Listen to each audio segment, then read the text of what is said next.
Continuamos, entonces vamos con nuestro capítulo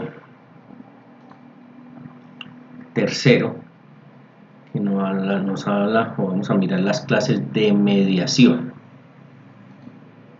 Para eso, entonces, dos conceptos para aproximarnos a sus elementos. Uno de Mejías Gómez, español, que dice que es una forma pacífica de resolución de los conflictos, en la que las partes enfrentadas, ayudadas por mediador, pueden resolver sus disputas en un foro justo y neutral, hasta llegar a una solución consensuada que se traduce en un acuerdo satisfactorio y mutuamente aceptado por las partes.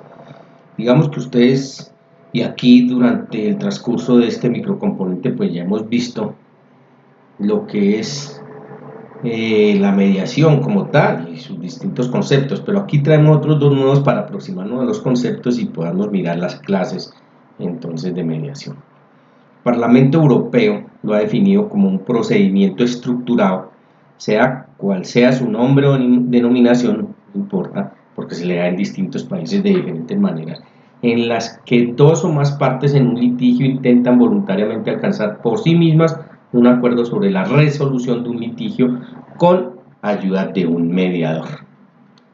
Entonces, por estos elementos comunes nos aproximamos a estas tres clasificaciones que me parecen las más importantes. Pueden encontrar muchas otras, pero ya les digo, pues aquí vamos a partir de estas tres, a mirar estas tres. La mediación pública y mediación privada. La mediación privada se desarrolla por mediadores que ofrecen sus servicios como profesionales libres a cambio de una remuneración o retribución previamente pactada con los mediados. Miren que de todas maneras tiene un costo en el sentido que esos mediadores son profesionales que ofrecen sus servicios y las personas confían en ellos, y en ese carácter privado pues acuden y ellos retribuyen esa actuación de esos mediadores. Esa remuneración previamente pactada con los mediados del servicio de mediación es una de las cuestiones tratadas en todas las leyes de mediación familiar españolas. Está concebido allí y hemos copiado ese sistema. La mediación pública. Esta se desarrolla por mediadores que desarrollan su función dentro de un servicio de marco institucional y administrativo, prestando el servicio de mediación como integrante de un servicio social y por tanto de carácter gratuito para los mediados. Entonces esa es la gran diferencia que se ha establecido entre esta pública y la privada, ¿no? La pública, por ser de carácter general, pues los estados promueven, disponen de los peritos que sean expertos en mediación de este tipo, ¿no? Carácter administrativo, o sea, con vínculo con el Estado, y se desarrolla en forma gratuita. Ellos disponen, en aras de resolver el conflicto y que no se acuda al aparato jurisdiccional, pues de este tipo de mediadores que en el carácter público entonces tienen esa connotación del servicio gratuito.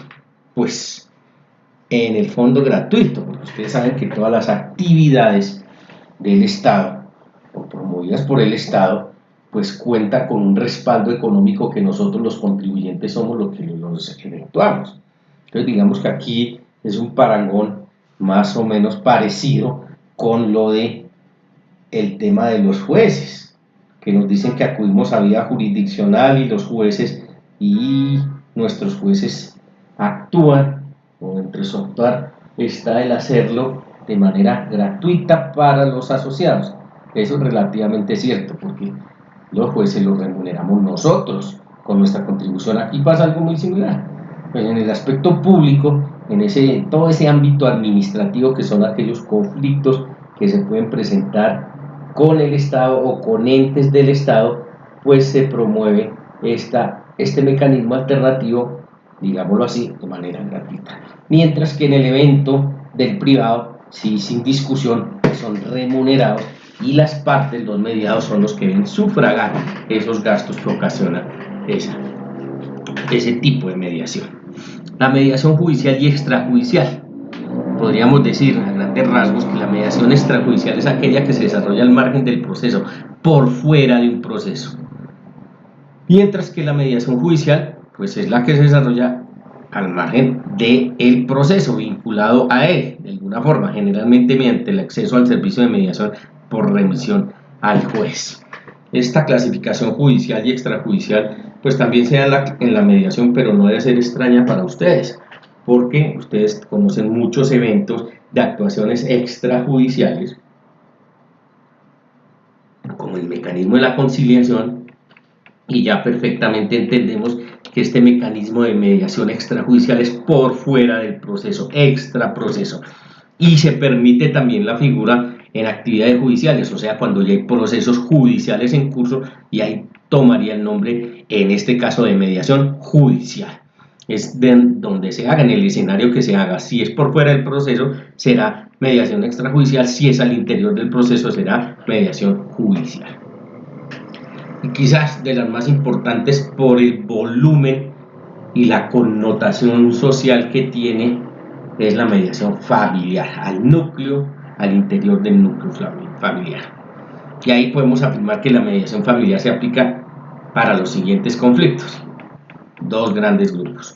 Unos, problemas de pareja, tanto unidas por vínculos matrimoniales como parejas de hecho, tanto con hijos como sin hijos. Y estos conflictos pueden referirse a cualquier cuestión, si bien suele tratarse de conflictos intrafamiliares de convivencia o de crisis familiares como separaciones, divorcios o nulidades. Entonces, aquí está referido, digámoslo así, a la pareja y los hijos. Pareja entendiendo hoy todo el concepto de pareja, porque ustedes aquí tienen que ser abiertos de mente, me refiero en el sentido jurídico, ¿no? Porque Colombia ya va dando grandes pasos a este tema de pareja, y más que de pareja, de convivencia, en el cual ya tenemos que ahora se permite, ¿cierto?, por ejemplo, este tipo de uniones entre personas del mismo sexo. Y bueno, ahí viene toda la discusión, porque se decía que antes pareja solo era aquel integrante, siendo del sexo masculino, con una persona o con otra persona del sexo femenino, y esa era la única pareja que se podía constituir. Ahora no, ahora ese vínculo y esa pareja que puede generar unas relaciones, y las genera en Colombia, de tipo sentimental y de tipo patrimonial, pues tienen una concepción mucho más amplia. Por lo tanto, pues todos y entre todos estos tipos de parejas se pueden dar ese tipo de conflictos. Hay que tener esa mirada amplia, ¿no? No solo no son los cónyuges, no solo son los compañeros permanentes.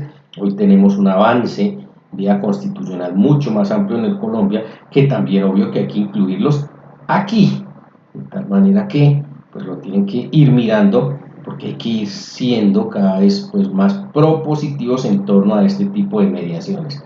No estamos lejos que también podamos tener este tipo de uniones en las que participen más de dos personas, ya sin importar el sexo, y estamos hablando de 3 o más, y ahí tendremos que entrar a reglamentar también. Cuando eso sea un hecho, cuando eso sea admitido en Colombia, pues también vamos a tener que incorporar y extender los alcances de la mediación a lo que se puede llamar un núcleo familiar con esas características. Ese es un primer evento a quienes cobija. Y el otro serían problemas familiares entre otros miembros de familia. Entonces, en estos casos es posible distinguir la conocida como mediación intergeneracional, que gestiona cualquier tipo de conflictos entre familiares hasta el 4º grado, por parentesco, por afinidad, y mediación en conflictos sucesorios, que también son muy comunes, ¿no? Y todo el régimen de la sucesión o por las sucesiones, que se dan en Colombia cuando se produce el hecho jurídico de la muerte, y en el ejercicio de la repartición de bienes pues vienen todos estos conflictos, que no son ni extraños ni de poca monta. Traen a veces muchas consecuencias, obvio, en el campo patrimonial, pero también en el campo sentimental y familiar, que tienen un gran auge. El objetivo de la mediación practicada en este ámbito, en el familiar, ¿cierto?, es la consecución de un acuerdo ante un conflicto que enfrenta a diferentes miembros de un mismo núcleo familiar. Y tenemos que hablar hoy de un núcleo familiar porque reiteramos, el aspecto de familia es mucho más amplio. Eso que permitirá no solo evitar un posible pleito sobre dicha cuestión a futuro, sino fundamentalmente que esa relación familiar no se vea dañada, afectada de forma irreparable como consecuencia de una gestión inadecuada del conflicto, porque vaya escalando, y en eso es que se muere. El mediador, muy importante en estos casos para ayudarnos a solucionar este tipo de conflictos, como función principal pues ayuda a los miembros de la pareja, y ya con todo ese alcance, a un acuerdo satisfactorio para regular todos aquellos aspectos de su nueva forma de vida familiar, porque necesariamente va a traer cambios, así sea al interior o a lo que respecta sobre esa pareja, y si son temas sucesorios, pues qué decir.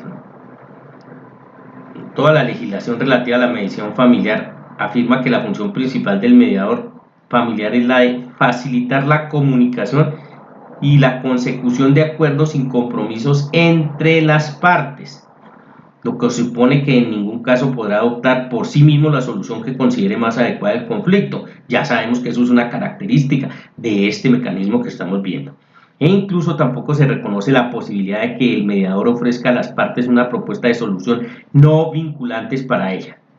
Esto nos permite concluir en el ámbito de esta mediación familiar que este mecanismo alternativo de solución de conflictos se concibe sin lugar a dudas como un sistema autocompositivo de solución de conflictos, y aquí vuelvo y les insisto en una cuestión que hemos hablado en repetidas ocasiones en esta asignatura, y es que es o pasa a ser un facilitador. O sea, quizás el sinónimo más apropiado a lo largo de todo lo que hagamos, van a ver que el mediador con el facilitador, y así aplicaría. Por tanto, pues para esta sesión dejamos entonces el capítulo 3 revalidado, y en la próxima pues veremos el capítulo 4.